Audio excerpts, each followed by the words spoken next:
এবারে জানবো আমের বাজারের খবর। সাতক্ষীরা থেকে আমাদের সাথে যুক্ত হচ্ছেন আমিনা বিলকিস ময়না। ময়না, মূর্ছনা আমি দাঁড়িয়ে আছি সাতক্ষীরা সুলতানপুর বড় বাজার। এই বাজার এখন শাকসবজির চেয়ে বেশি জনপ্রিয় হয়ে উঠেছে এবং জায়গা করে নিয়েছে সাতক্ষীরার আম। আপনি জানেন যে 5 মে থেকে আম ক্যালেন্ডার অনুযায়ী আম পাড়া হয়েছে। প্রথমেই গোবিন্দভোগ, গোপালভোগ, গোলাপ খাস, শরীফা খাস এবং স্থানীয় জাতের আমগুলো দিয়েই কিন্তু শুরু হয়েছে আম পাড়া।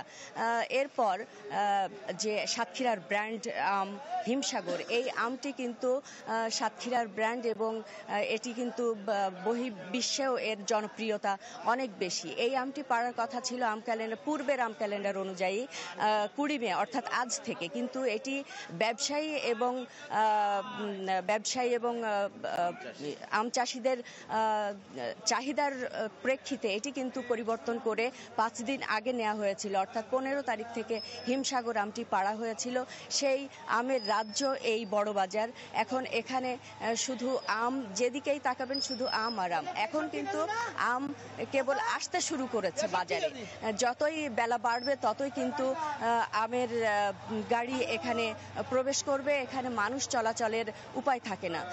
এদিকে হচ্ছে যে আম চাষিরা বা ব্যবসায়ীরা আম বিক্রি করে খুব একটা সন্তোষজনক পাচ্ছেন না বলে তারা অভিযোগ করেছেন, কারণ আমটি অনেক দ্রুত পাড়া হচ্ছে। 5 দিন আগে মানে তাদের কাছে বেশ দ্রুত পাড়া হচ্ছে, এ কারণেই কিন্তু তারা দাম পাচ্ছে না বলে অভিযোগও করেছেন। তো সেক্ষেত্রে পরবর্তীতে যাতে এ বিষয়ে লক্ষ্য রাখা হয় সেদিকে নজর রাখার জন্য প্রশাসনের কাছে আম চাষিরা এবং ব্যবসায়ীরা অনুরোধ করেছেন। এই ছিল আম বাজারের সর্বশেষ পরিস্থিতি। মূর্ছনা। ময়না, আপনাকে ধন্যবাদ। দর্শক, সাতক্ষীরা থেকে আমাদের সাথে যুক্ত হয়েছিলেন আমিনা বিলকিস ময়না। কালার এক্সপার্ট, জর্জ স্যাপ এবং মাইল্ড অন হ্যান্ডস টেকনোলজি সমৃদ্ধ অরিক্স ক্রিস্টাল ওয়াশ আপনার লন্ড্রি এক্সপার্ট।